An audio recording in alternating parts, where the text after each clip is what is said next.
This is Rogers TV, Ottawa.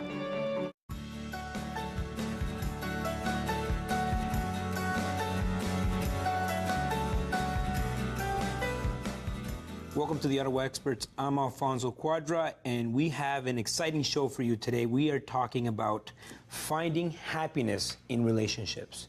And not just, your spouse, but all kinds of relationships. And how can we find happiness? We brought you great experts here. And you know what? Feel free to call us at any time. 613-728-1001, 613-728-1001. And of course, if you're watching us on Facebook, you can write comments. You want to call in with questions. The lines are open. But let's meet our experts. First off, we have Christie Flynn. You are a relationship medium and a relationship expert. Yes. And we have Stephen Whiteley, which you are now the master of happiness. Yes. So I want to know all about being the master. And the way I like to start shows is about stories. I think stories, we want to get to know the individuals. And so I want to start with you, Christie. How did you become the relationship medium? What exactly does that mean? Okay. And what are you doing now, right? Well, it's actually evolved over the years. I worked for a company for 26 years. So it was a medium-sized company, 90 employees. So I had a lot of employees coming in and asking me for help. And then I ended up getting really inspired to connect with health and wellness. So I'm also known as the health and wellness expert in Ottawa too, because I've done it for 17 years. And with that job, people are talking about their relationships all the time and how to, mediate different experiences. And so then when my mom passed in 2003, something happened, and it changed my life. And so that's how I knew there was that other part of me that my life changed. And so I, over time, opened up. It's funny, so many different experiences, but that's how it all happened. And then leaving a relationship after 26 years and starting to date. That was interesting too. So it's evolved through my experience, through training, and just having different experiences with people. So could you explain a little bit about the medium part? Okay. So psychic medium and relationship expert. Right. So what does that mean exactly? Well, psychic medium. So the psychic part, that means that I sense energy. So it can be people who have passed on, or like I explained to you earlier, we have a story we'll share. I can communicate and understand people who are living as well. Yeah. So medium means I channel from the other side, people and pets. And then this communication part, it's just all-encompassing. And the relationship part is, everything is about relationships, like we were discussing before, from ourselves to every person, our pets, our coworkers, and how we move through those experiences in our relationships will determine how successful we are in life. Nice. Yeah. So that's going to go to the subject, and I was so excited. I got my questions ready because this is an important subject, happiness in relationships. And now we brought a master of happiness, Mr. Stephen Whiteley, and you are a master. So explain to us how you became the master of happiness. Sure. Well, I was born happy, and that was always my ace in the hole as I was growing up and going through my challenges and and doing all that. And I joined the Royal Canadian Air Force, and I became a fighter pilot, and I was still happy there, and everything was going well. And then I got married in my late 20s, and we had 3 children in 39 months. Okay. And so at the same time the first child was born, my career really took off. So it wasn't very long before we were really, really busy at home, and I was really, really busy at work. And over time that created conflict. So in 2001, I found myself in a place where I was fighting at work, and I was fighting at home, and I was fighting inside myself. And as a result of that, I'd lost my happiness. Where did it go? It went away. So one day I was walking to work after another fight, and everything was going round and round. My head was down. And then I had this moment of clarity. I thought, wait a minute. Here I am feeling badly again. And that's not me. I don't do that. So I decided I'm getting happy again no matter what. Now, a lot of people, when they get to the end of their rope like that, they change their environment. They go to new work or new place or new people. But I didn't do that. I decided to change me. So I took 100% responsibility for me. I love that. I was just going to say that. Yeah. And so anybody came at me negatively, I said, okay, somehow I manifested that. Yeah. And I would go off by myself and I would find that hurt part of me and I would heal it. And then I noticed over time it was happening less and less. And so very shortly after that, when I was having that conversation with me, I didn't realize the universe was listening. Wow. Because at the same time, I had achieved everything I wanted to in the Air Force. So I was thinking about what next, what next. And almost the next thing that happened was I went to a conference for a different reason, and while I was there, I discovered my soul's purpose for living. Wow. And my purpose has to do with helping to create a happier world. So that's what I'm doing now. I'm living my purpose. And I love that you said that, because so often the hardest thing for people to accept is that they are responsible. Oh yes. And if you are unhappy, if you are bored, if you are angry, if there's issues everywhere you go, the one common thing, the common thread is you. Exactly. And no matter where you go, there you are. You can change. You can go to another country, and you find it. You're still there. You're still there. Yeah. And the other interesting thing about that is that I think when we're on our deathbed, we're not going to be thinking about, you know, what did I have? What did I own? What did that other person do? We're going to be thinking about what did I do? Yeah. So I think this responsibility, the earlier we take that, the better answer we get at the end. So going into the conversation of relationships and, you know, happiness and, you know, being in touch you know, with other people from the other side, but why is this an important subject? Why should we care? Why should people care about relationships? Because we affect everything. Relationships affect everything. So if we don't actually, I want to go back to the fact that if we don't have a good enough relationship with ourselves, how can we have these good relationships with other people? Because if we can't have those relationships, those good connections, things aren't going to be happy. They're not going to be successful. So it's that taking responsibility and working through whatever issues, so that, yeah, relationships affect everything. They absolutely do, because humans are herd animals, right? Humans operate together.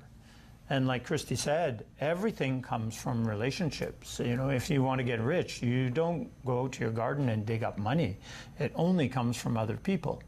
So if you want to get... Transactions. Yeah, and if you want to get help, well, you're not going to get it from your dog, you're not going to get it from your cat, and you're not going to get it from your house.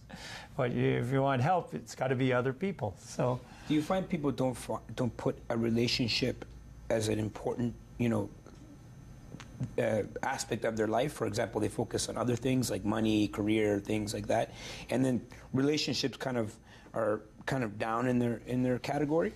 I think some people do that. Not everybody. Like, some people over-focus on relationships, and they, to the detriment of the relationship with themselves. And some people do the opposite. They focus so much on money and status that they lose contact with the people around them. And I think we were talking about that before we started the show. The social media aspect of in the future of relationships. Oh yes. Where people are more connected to a device. Is this good or bad? What do you think? Where are we headed in terms of relationships and building relationships? The way we used to build relationships. I remember being 4 years old, going to the playground, and I would make a friend automatically. Right. Exactly. And that was easy. That was the easiest thing that I could ever do. I just wanted to play outside. Right. Yes. Are we getting closer because we're so connected, or are we getting further apart? Lazy. We're getting lazy because it's easy to text, and my kids have texted me from their bedrooms. Wow. Rather than coming down to have the conversation. So there has to be a limit on the messaging, and there's so many things that can go wrong with the communication. It's not just about the phone, it's about an email. Misunderstandings happen, tone. People misunderstand tone or use of words, and there's so many abbreviations as well. It gets to be confusing, but it's the problem. There's so much anxiety is because people don't know how to communicate anymore. If there's an issue, they don't know how to address it in person. They're so used to using the phone. Yeah, so there's a lack of knowing, and there is this situation where people are not connecting. Like, the key to connection is love, which is a code word for happiness. But connection needs two people. But yeah, exactly. Right. Connection needs two people, so, or more. So this is not happening the way it used to. But I don't really think that's something to get too distraught about, because whenever a new technology arrives, we go overboard. Yeah. And then we go, oh, that was a bad idea. That all went wrong. So then we go the other way, right? Is that what you think is going to happen? I think over time it's going to work its way out, like everything else does. Or you can just. I don't agree, actually, because the millennials, they rely on this. So it's by educating and teaching our kids and other people about boundaries that this isn't the go-to for everything. So where do you? No, I'm not disagreeing with that. Right, okay. I do agree with that, because the way it moves back and forth is through education and through communication and through setting boundaries and things like that. I guess you're saying it's going to come around. It's going to come back around. Right now, it's a new shiny. It's something shiny. Exactly. And so everybody's focused on the shiny stuff, but then eventually we're going to miss that connection, Right. and we're going to come back to it, the love. Exactly. There's advantages. So social media, the purpose is to get a message out, but it's then that overuse, that overconsumption. It's what do people pick up the first time when they wake up, right? They pick up their phone. Finding happiness. You know what? Great conversation. More after this.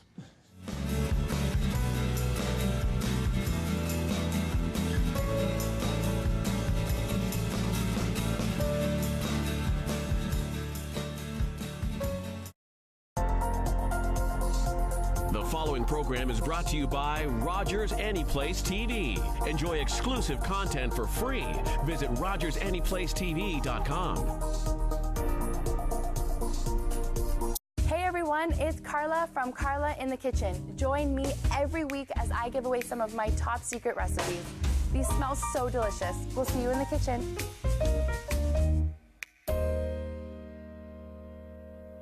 You a cop? Well, not a real cop. You play one on TV. Yeah. Smells like murder. Looks like you got some murder on your shoes. There's a new crime fighter in town, Harley Carter, consulting detective. and he can't resist a good mystery. Let's just take it easy here. TV guy here just got a little excited. Everybody down! Well, I don't think they were expecting Wonder Woman as one of their bridesmaids. Jerry O'Connell is Carter. All new, Tuesdays at 8 on Bravo. Yes! Hi, I'm Dylan Black. Join us right here weekdays at 1 p.m. with repeats at 6 and 11. It's daytime on Rogers TV. Find out what's happening in our city, the great people, the events. So much happening every day. We'll show you about delicious meals, how to make them. We'll help keep you in shape as well with the great fitness tips, and we'll introduce you to some of the area's best musicians. Where will you see all this? Right here on Rogers TV, weekdays at 1 p.m. with repeats at 6 and 11.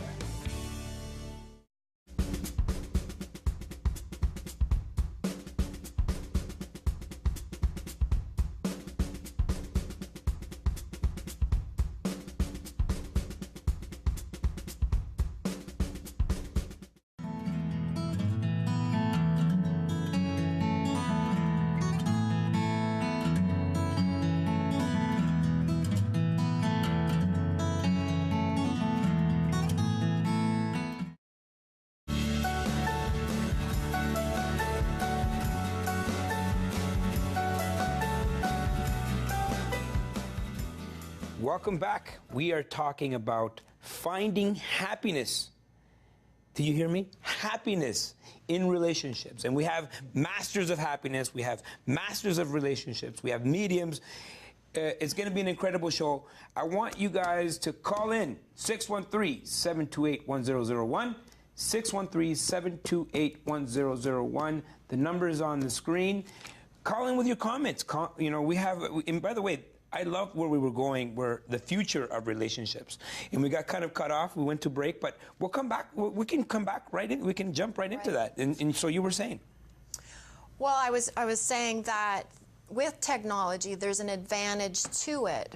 But the problem is where kids, the millennials, and people are getting so used to using the phone or connecting by computer that they're missing out on the energy exchange. So it's body language, it's tone, it's visual, it's all the senses. You're not using all the senses with the phone at all. You're missing out. FaceTime? FaceTime. Okay, so what you're going visual, because you can see better. It gets better because you can see the reactions and the expressions. Well, I understand it when it's from afar, like say if your kids are on the other side of the world. But I would rather have this kind of connection because like you talked about earlier, you know, when you're on your deathbed, right? How many connections are you going to really have? Exactly. Truly have, authentically have, if there's a big difference between the phone and this, right? And this. Yeah. Exactly. And I love the personal connection with people. Yeah. I'm more personal. I feel the emotions. I like to see the energy, and you can see what people are thinking more when they're live in your face. Right. So, but it is good for people that, you know, there's certain people that back, you know, let's say 30 years ago, someone would move, for example, like me, I would move to another country. You don't see your family anymore, but now you have access, you know, through Facebook, and, you know, and for that way, it's good. To me, the problem arises at an energetic level on whether you're using it to avoid close connection or to engage in close connection. Okay. And this balance, like all the happiness is in engagement, and all the negativity is in avoidance. So it really matters which way you're using it to whether it's helpful or not. For good or evil. So I was going to say, when you buy something, would you rather go to a store and have a conversation and get their opinion on it, or do you want an automated response? I like people. Right. I'm a people person, right? So I'll have a conversation with everybody, and so my daughter, my oldest daughter, you know, we're out somewhere, and I start having a conversation with the ice cream guy, the person at the store, or the person, you know, she's just like, oh my God, you know, another conversation. Do you have to talk to everybody? But I'm just that guy. I just, you know, I'm curious. Yes. I want to know about your life, and you know, when I'm, for example, on an airplane, I'll choose to sit beside, you know, the oldest person on that airplane, because they played the game we're trying to play. And so I always ask the question, like, what's the secrets? What's the secrets, right? And so most of them just, you know, talk about fulfillment, talk about the relationships, building those relationships. So do you find that, you know, that at the end of it all, it's not like the things, it's more the people we didn't connect with enough? Or you know, I should have went to my son's game, or I think it's about the people. It's also about fulfillment, and it's also about, did I act authentically? Did I have the courage to be myself? Yeah. I think it's really big about that. So that's more on the self-work, right? So what are the kind of things that, in someone watching here, a viewer, that they could do to manage their relationships? Yes. So what to better manage their relationships? Yeah, I mean, we want to make sure people are getting better with what they're doing. I'm sure everybody has some sort of management of what they do currently, but what can people out there do now to nurture better relationships? So if I were to talk about a partner, a husband and wife relationship, again, communication is important. So the biggest issue that I've experienced and that I see with people is that there's a misunderstanding about the roles in the house. So you either inherit your role that you've learned from your mother or your father, and you bring that into the relationship. So the most important thing when you're moving in with someone or you're moving into a relationship, what are the roles going to be when you're living with the person? Because people fight over the household responsibilities, right? People fight over finances. But when you come together and you work together, it makes a big difference. I mean, it's different say a relationship with a coworker. There needs to be communication. There needs to be meetings that have this connection, because that's when you resolve issues. That's when you have solutions. It's when you get caught up in the technology that you lose that and issues happen. So the main problem with any relationship is negative judgment. Mm-hmm. So it's people deciding that either they're not enough or you're not enough, or in some way.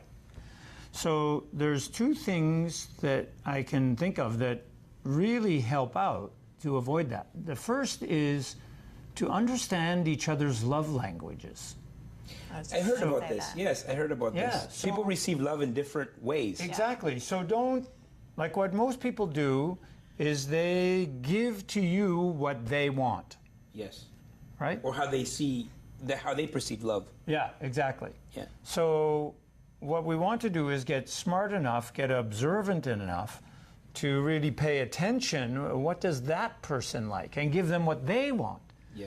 And this is much better for a relationship. Right. Yeah. So it's the love language, and I would even add people learn differently. So if you're kinesthetic, you're very touchy, because I know Europeans are very touchy.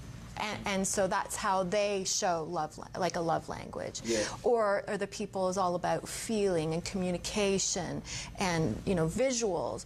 And then there's the digital. So the digital person communicates with the phone. Yeah. But it's, again, understanding what love language, and they could be more than one. You could be a mix of more than one. But then it's taking responsibility to understand and fulfill that. And then taking responsibility for what?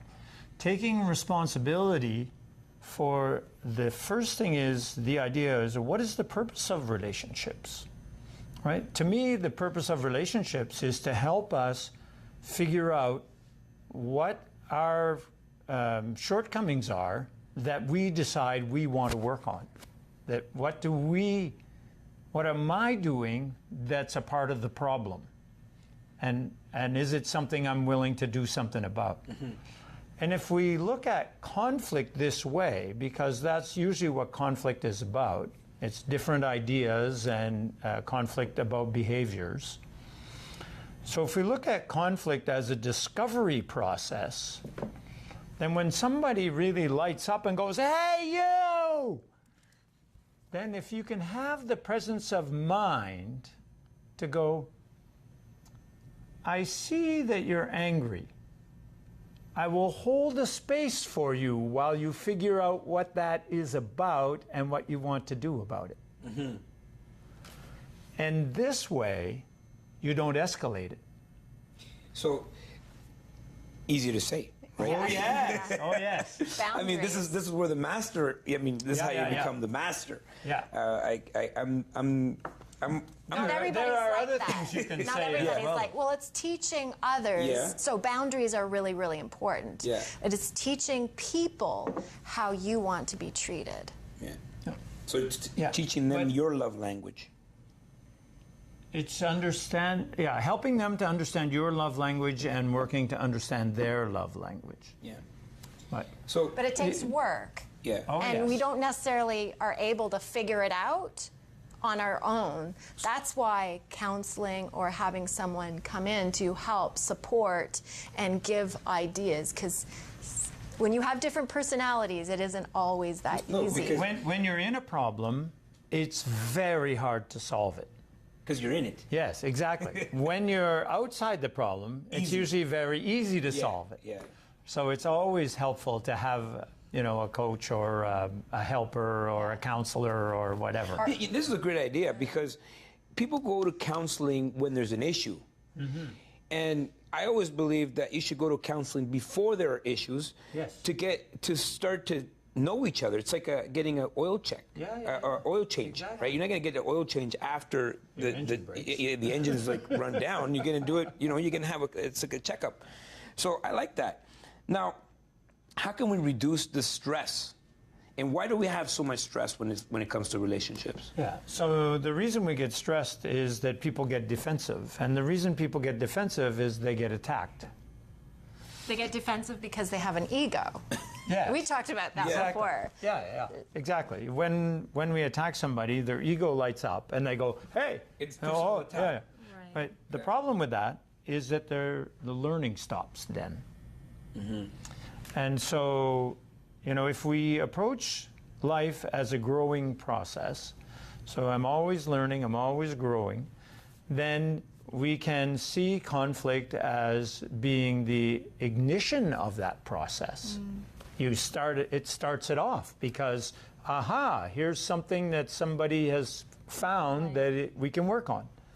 That's why relationships is about negotiation. I think where people get lost is when there is a problem and they want to talk about it and then they think confrontation rather than communication. They think it's going to be, how am I going to say this so that the person's going to understand? And then what you have to, you know, sometimes people get triggered or pulled by what the words in the past or just by a memory by by something. So it's all which doesn't have anything to do with the other person. Right. No, it has everything to do with their past experience that is not yet healed. Beliefs, history, baggage, whatever you want to call it. That's why it's also important that when you're going into a new relationship that you have to let that go. And we talked about you got to let that go and surrender and give the relationship that's in front of you the love and attention, not bringing along the baggage. So I want to put a pause on that. I want to come back to that, but we're going to take a quick break. We'll more after this.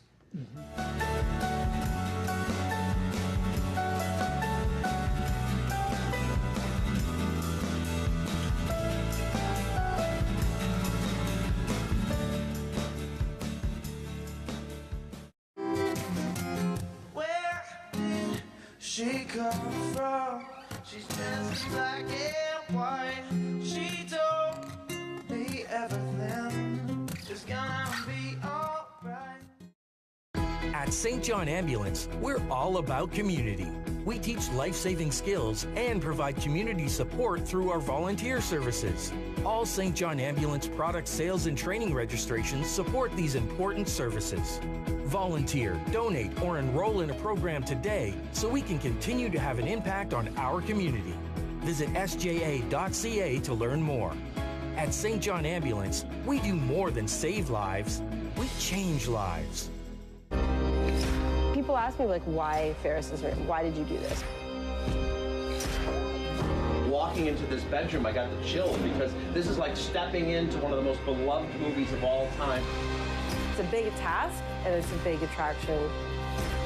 I cannot believe that she recreated this. This is too much.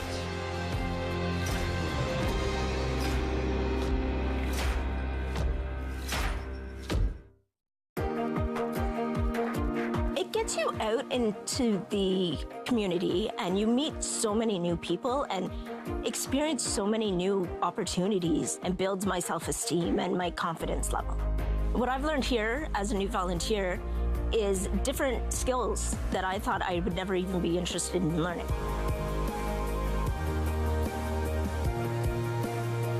I'm Chantal McCush, and I am a Rogers TV volunteer. Play 4 games of bingo from the comfort of your own home each Monday at 7 p.m. for your chance to win money from our $2,000 regular bingo or $5,000 super bingo night. Kiwanis TV Bingo, Mondays at 7 p.m. on Rogers TV.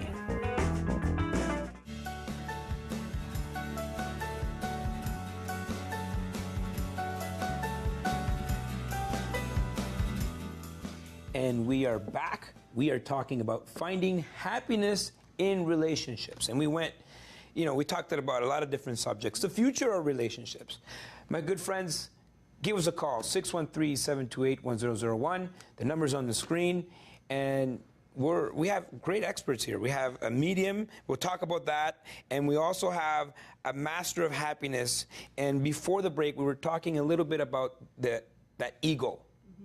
And because that came from, how do we manage the stress in relationships, and then it went to ego. So I didn't want to forget about that, because I think that's important. I think we could expand on that. What do you think, Christie? Well, I think many people, they want to be right. They don't want to be wrong, and that's how ego gets triggered. That's just kind of like, I feel like a mask that's covering everything up. And if you're real and authentic and you share what's really going on, that you'll have more clarity. People just confuse things. Sometimes you have a conversation, you'll see that the conversation switches, where now the opposite is they have the points of view, and now this person has a point of view, but they're still arguing, right. and they're talking about the same thing. Yeah. Why does this happen? Why? Is it ego? Like they both have ego? Like what? How can we stop? I can tell you in one word why that happens. Why? You. Yeah. Why? Yeah. If the people take responsibility for themselves and they stop trying to be in your life, then there will be no conflict. So how do we? So where's the first step to awareness? Awareness. So awareness. Being aware of my ego. Because there's things that, for me, especially, I'll give you my personal experience. Certain things that things can roll off my back, right. And I think I'm resilient that way, and that's why I'm in business. But there's certain things that remind me of something that happened to me in the past. Yes. So we're bringing the past to the present. Exactly. And so what's the first step? Well, you're obviously hurt. Because I'm aware. I'm aware. Right. So you said awareness is the first step. Yeah. But how can I go to not having that memory, or not feeling that way, or? Yeah. So here's something that most people don't know, is that all of the negativity, all of the hurts of the past, while it's hugely destructive, it also is full of wisdom about the greater you, and it wants to be the greatest love you have ever felt. And so there are processes that you can get that wisdom out, and you can also transform it into the greatest love you've ever felt. Wow. I would say it's that amazing. It's catching yourself and asking some questions, important questions. Why am I feeling this way? What is this about? And even taking yourself back, if you can go to whatever the situation, and just getting clear, okay, well, I was hurt. Is this really about, this person in front of you, if you're having a conflict, or is this really about me and something I haven't yet let go of? And then really it isn't about the person you're having an argument in front of you. Yeah. It's about that internal dialogue that it's triggering some event. Most people get stuck. They're emotionally stuck by specific events. I actually do emotion code, which is like an emotional surgery where I get to take out the emotions that are stuck. They get stuck in your body, your physiology, and it can block love. It can block success. Or sabotage it. Because what happens is you sabotage yourself because you haven't dealt or released an emotion that could have been from you're 7, or it can actually even be an inherited emotion. Wow. Exactly. So, but it's asking important questions, catching yourself. It does require work. This isn't something that you're born with, unless you're an old soul, and you have that ability. But it's about doing some work, counseling, getting someone to help you, so you can walk through and have the important conversations about what happened there. Yeah. So you can let them go. Here's a practical tip that people can use, though. If somebody gets angry at you, instead of getting angry at them, you can just say, Well, isn't that interesting? Tell me more. I love that. I use that often. Yeah, and then let them just come out with what they want to come out with. And meanwhile, it's never about you. No, at the end, if you ask that same question, it's never about you. Exactly, and you haven't put yourself under the pressure of having to come up with a response. Yeah. So when they're done that, when they finally done talking, you can say, well, thank you. I'll seriously consider changing that. Those are the only two things. And that's it. That's it. And then off you go. Yeah. But usually someone who's angry is really hurting. That's why there's so much around bullying, right? Bullies are hurting for a reason, and it's about asking what's going on, because usually when you find out there's a story, you really get to understand what the person's going through and understanding and helping them. Yes. It's rather than being be defensive, it's asking, I want to learn being a friend. I want to learn a little bit about what you guys do. Okay. So we'll start with you, Christie. You are a relationship medium. Right. And so what does that mean exactly? So what do you, how do you, how do you help, how can you help someone out there? What exactly do you do? Well, I have clients for different things. So if in the role as a psychic medium, so I have people who come to me who want to connect with someone who has passed away. So maybe it's to reassure that they're okay, but also to help them move through grief better. It's just to have clarity on more or less if they're okay, and if there's any messages that come through. They're actually there's a higher knowledge up there, and they come forward to help and support you. So when I have a session, for example, I'm going to hear messages about your health, your self-care, what you're not doing, some things that are going on energetically. So it could be a health concern, but I would always send, say you need to go see a professional. It could be a pet. It could be, And as I was sharing before, in my experience that I have when I was touring the Maritimes, was the experience of connecting with someone who wanted to talk about their dog, but then it was their husband came through who has ALS. Now this person wasn't passed. He was still living. But just couldn't communicate. But he could no longer communicate. So he was sharing some things that he missed out. They weren't connecting. The relationship, there was distance there. So I was helping bring them back together. And I actually had a similar experience when a gentleman fell off a house across the street from me. He fell 50 feet, and I was the first responder.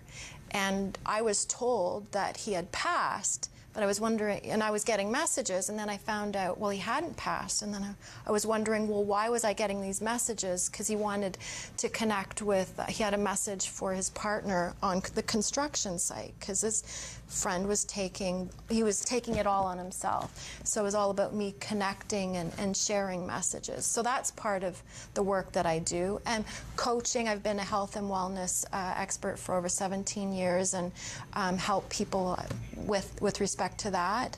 Self-care is a big piece. As well as I'm a practitioner of an emotion code, which I briefly talked about, and it's just helping people let go of emotions so they can be more successful and they're not stuck in whatever area. So that's a long version. We'll get to you in just a moment, but we do have a caller. Leah, you there? I am, yes. Okay, so you have a question for our experts. I do. Our masters, rather. Our masters. This has been a really interesting show, and I actually had a question right away from something that Stephen said about the just being happy and making it a choice. And I was wondering, is that something that is actually you can really, you can just, if you're not having a good day, is it really true that you can just fake it until you make it? Is that really something that's possible, or is there something else that should be done in order to bring yourself out of something to become happy again? Yes, there is other things. let's be very clear that happiness is an inside job. There's nothing outside that you need to make you happy. If you, like, what it is a job of inner healing.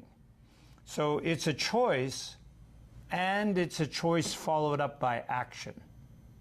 So without the action part, the choice doesn't really happen. So I have ways of massively changing inner feelings, like truly transforming them from the worst to the best. So it's very different than what most therapies are doing, in the sense that what I call, what normally happens is taking the edge off something. And what I do is I actually transform it into, like I said earlier, the highest love you've ever felt. And so, like, you know, I have dozens of clients that have gone through this, and they come in with some kind of trauma and they go out with some kind of bliss.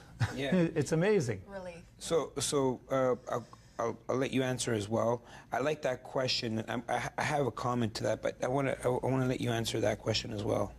What do you think about faking it? Like when you're saying to yourself, you know, I'm happy, right, but really inside of you, you're still not. Right. So you're actually not doing the work. Right. It's almost you're like in denial. Well, I think it's understanding what is the issue, and then again, there's self-talk. Well, what is the problem? What's going on? What do I need to do? Fake it till you make it. Well, you can still decide if you're going to allow people to affect you, if you're going to allow you know, your boss to humiliate you. You can address it by, I like what Stephen said, is through action. But it needs to be done in a way, again, a relationship is all about conversation.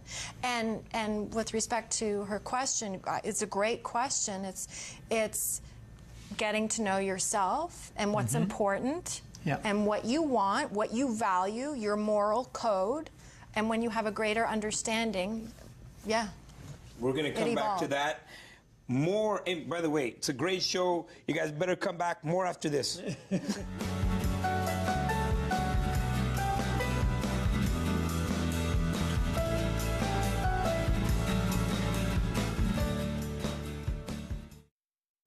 Treaty in Cree is Nascomitoin, an oral agreement. And our agreements were always spoken. For George Spence, the core of treaty was Wichihioin, to help one another. And so we, the commissioners... He was there for the making of Treaty 9, where the Cree were told... We will honor this agreement together, for as long as the sun shines and the waters flow. The Cree made their mark because they were assured that the land would be shared, and they would always be able to harvest what they needed.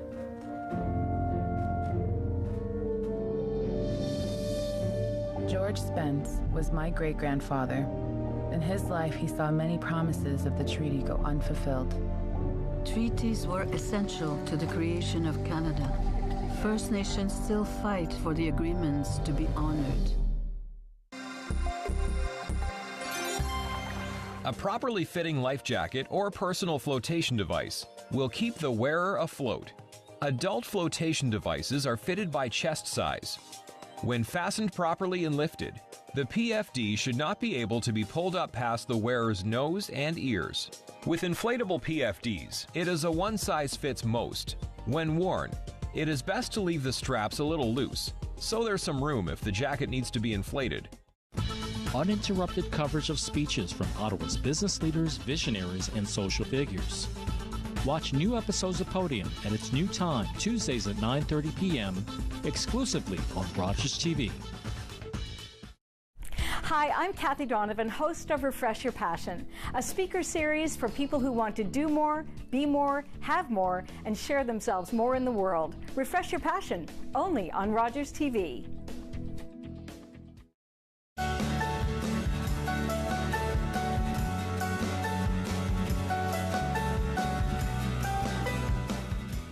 back. We're talking about finding happiness in relationships, and we were having great conversations. Even at the break, we didn't stop. I mean, it's just been a really amazing conversation. There's just so much to cover here.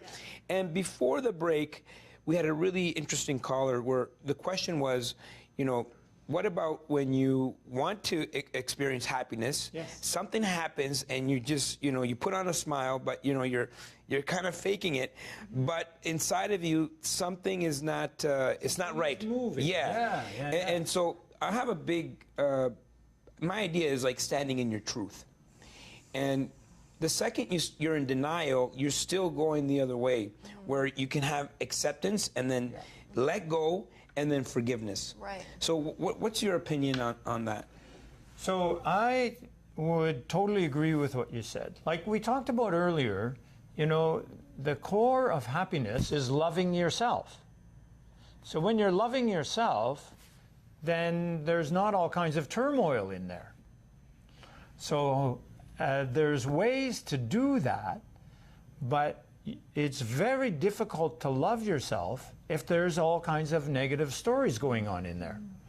So I guess the most important thing to understand is that nothing and nobody is against you. Everything is there for you and through you.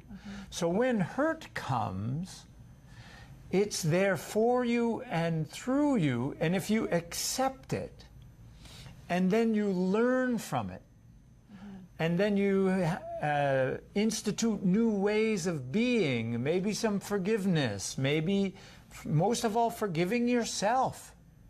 Yeah. But we are what we believe.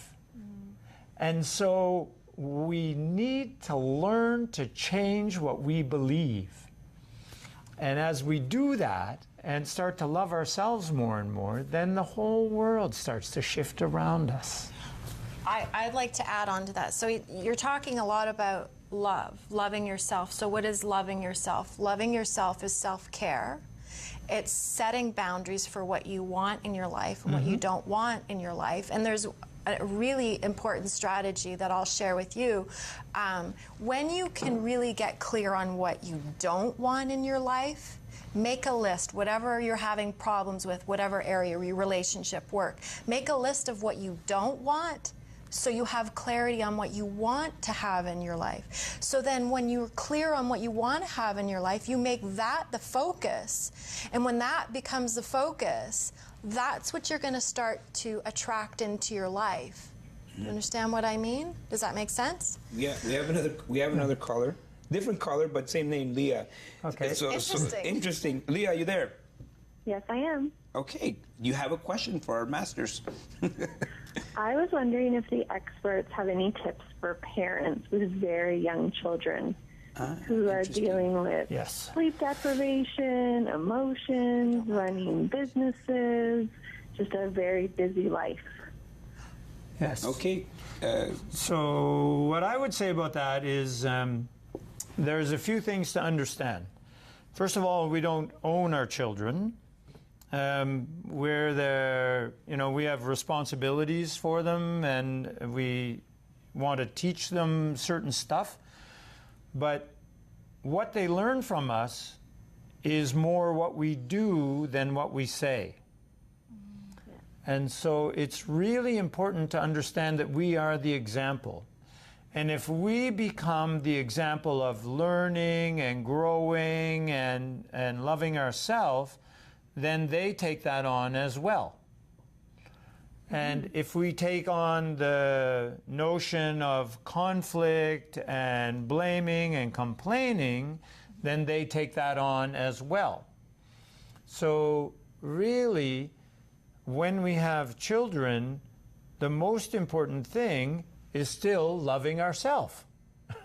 Because that's what we pass on. What she said was, what about when you're sleep deprived and, you know, things like that, where you just can't, you just not yourself sometimes. Yes. Yep. Well, we're human, right? We make mistakes, and it's okay to make mistakes. Our parents made mistakes, so it's actually to just kind of step back and cut yourself a break. That you know, there's this perception on social media that everything looks so perfect when in reality it isn't when you're sleep deprived. Do your best. And again, self-care is really, really important. So if you're having a tough time, you have to reach out. One of the most important things I see in a lot of my clients is when they don't know how to deal. And what happens when you don't know how to deal is you isolate yourself. So that's why there's a lot of people who, you isolate yourself, you aren't helping yourself, so you have to get out, you have to ask for support. And it's okay to be vulnerable and ask for help. It's not a bad thing. And when you're a role model.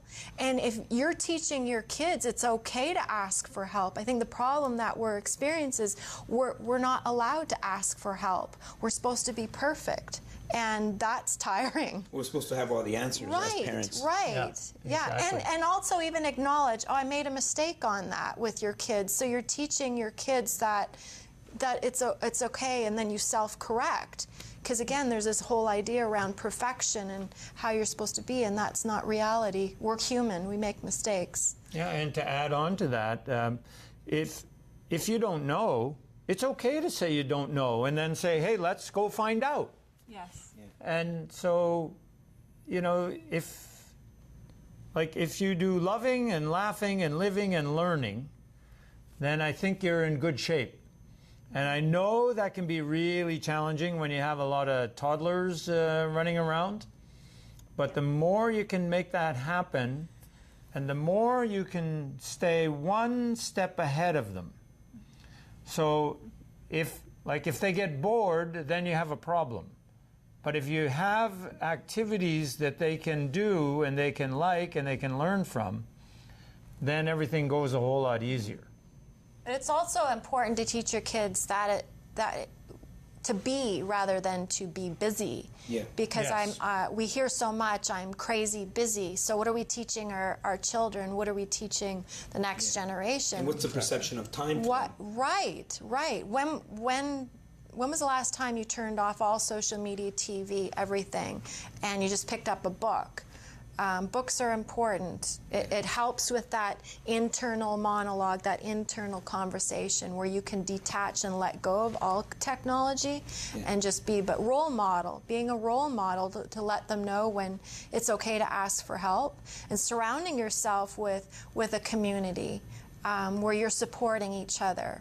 The moms groups or moms and dads groups or dads groups, you know? So before the break, we got to know a little bit about what you do. There was a caller, so I didn't get to. I want to understand, Stephen, for a moment. So you're a master of happiness. Yes. So what are you gonna do with me?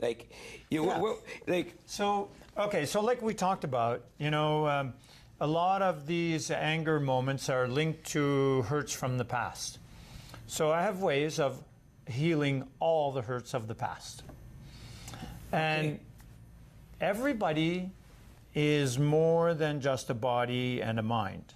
You know, humans are soul, heart, mind, and body.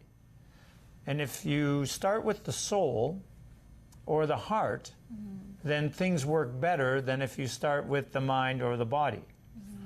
So what I work to do is to help people do this. And every soul has a purpose for being here on earth. And when you connect with that, and I have a process where I can get anybody's purpose in about an hour with a lot of precision, when you connect with that, that's meaning. And meaning is the highest motivation I've ever felt. It's the highest sustainability of motivation, and it's the highest happiness. I love that. So when you have this, so think about it. If you've healed all the hurts of the past, you've learned not to create any more in the future, and you're busily doing what's most meaningful to you, what's left to be unhappy about? That's what I do. I clean out the brain and the body. I love that. Is it because you said that most people, the first thing they want to do is change a relationship, change a location. Yeah. Is it possible that you could do so much inner work that you no longer are a match to the person, the people that are around you, where they just now leave on their own? Yes, Absolutely. That is very possible. You actually, people that are doing the work and investing in themselves, they have a tendency to move past their partner.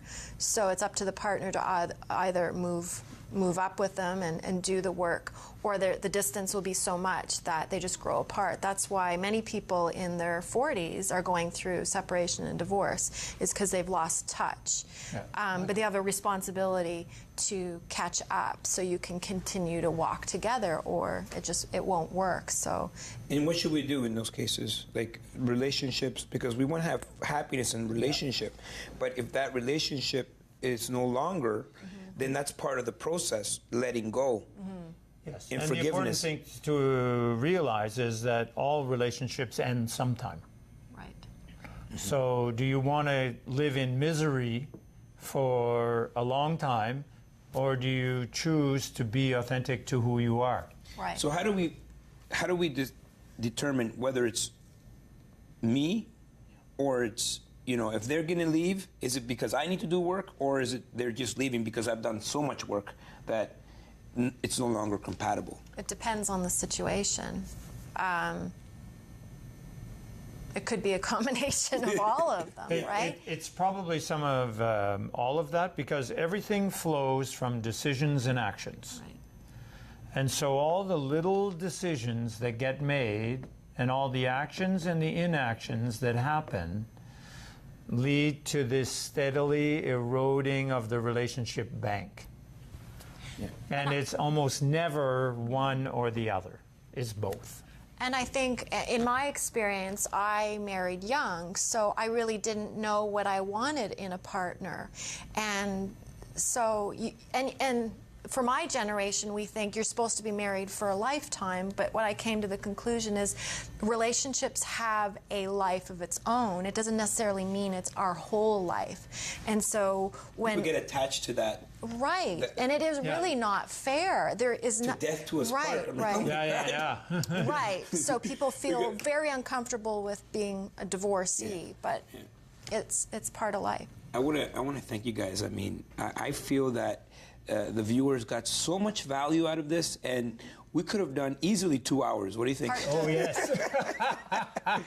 But you know what? I think we helped them a little bit. All your information is there. They can find you. Yes. And this is what we do. Ottawa Experts, join us next time. Every week we come to you. We'll see you next time.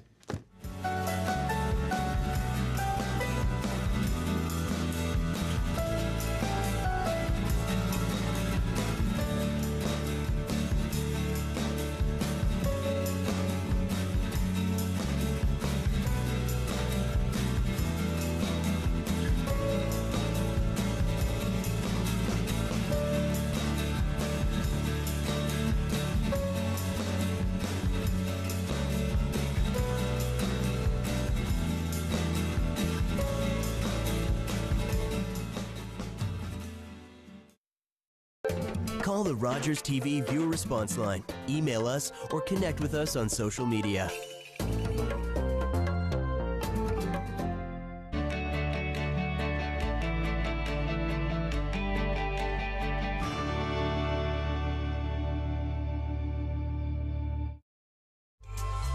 Celebrate Ottawa is a collection of stories for, by, and about the people, places, and rich history that make Ottawa such a vibrant place to call home. Tune in Sunday evenings at 7:30. Baseball's drive to October is on MLB Network with 5 live games every week and more than 200 games this season. There it goes! See ya! A long home run for Judge! Plus, MLB Tonight's live coverage every night, bringing you highlights, breakdowns, and live look-ins all night long. MLB Network bringing you closer to the game. Watch on Rogers Channel 415. Call 1-888-ROGERS-1 to order. So delighting, there's another fork in the road. Where do I go? Oh, I don't know. I don't know where I'm going, but I know I'm getting there.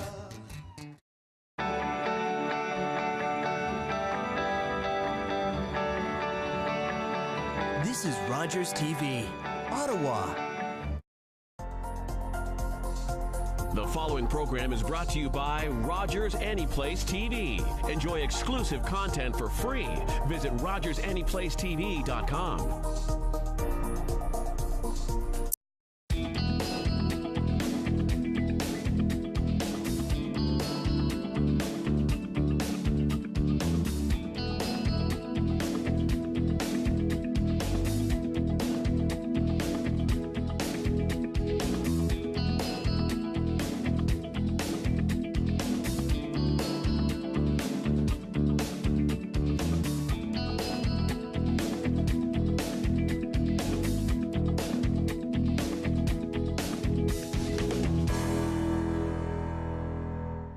Bruce Bonner lives an abundant life by following his passion every day as one of the co-founders of the Living Science Wellness Center. Bruce demystifies healing for optimum health and well-being using state-of-the-art techniques and tools, along with nutritional consulting. Bruce is a gut guru, specializing in treatment for digestive disorders, IBS, adrenal fatigue, thyroid, weight management, sleep disorders, sports nutrition, energy medicine, and so much more. These days, people complain that they don't have enough energy. Many people are depleted, and some of us are running on empty. Let's find out how good nutrition and good self-care habits will set you up with abundant energy to live and love the life you truly deserve. Please welcome the mad genius, Bruce Bonner. Thanks, Kathy. Hi, beautiful. How's it going? Good. I'm all mic'd up now. Come on over here and have a seat. So, Bruce and I have done several interviews on the subject of, wellness, and we in the past we talked about adrenal fatigue. If you've seen him speak at Refresh Your Passion before, but today we want to flip the idea around and talk about having abundant energy, which is important to feeling good and living the life we really want to live, and it's way beyond counting calories. Don't you find some people are a little obsessed with counting calories? Do you find that? Or how many calories are in that? How many calories are, really? I mean, I guess it's information we sort of need, but should not be the sole focus of how we're going to get abundant energy. It's actually true. Yeah. It's a good guideline. I think that you can have an approximation with foods. I think, though, if you think of the abundance model and the talk about energy today, it's a bit of an awareness, consciousness shift. And if you can get out of the sort of mechanistic viewpoint on the body, then calorie counting really doesn't make that much sense, because different foods behave in our bodies differently. And some people can actually eat way more calories and lose the desired weight versus just counting the calories. So it served its purpose, and I think it still does. But everyone in the room can think of things a little bit differently, and calories is a way to create energy. It started how you measure out of a petri dish and how much food burns and how much energy is given off. But I think when you're thinking energy fields, and like we talked about, we had a lot of great speakers with Marion and Laura about energy fields. Food's more than that. So we wanted to touch on that subject. Food is definitely energy. Yeah, how does it actually energize your physical body, your biofield, if you want to call it that way? Because we are actually multiple energy fields. So if you can leave today, we'll talk about a few things about how you approach your food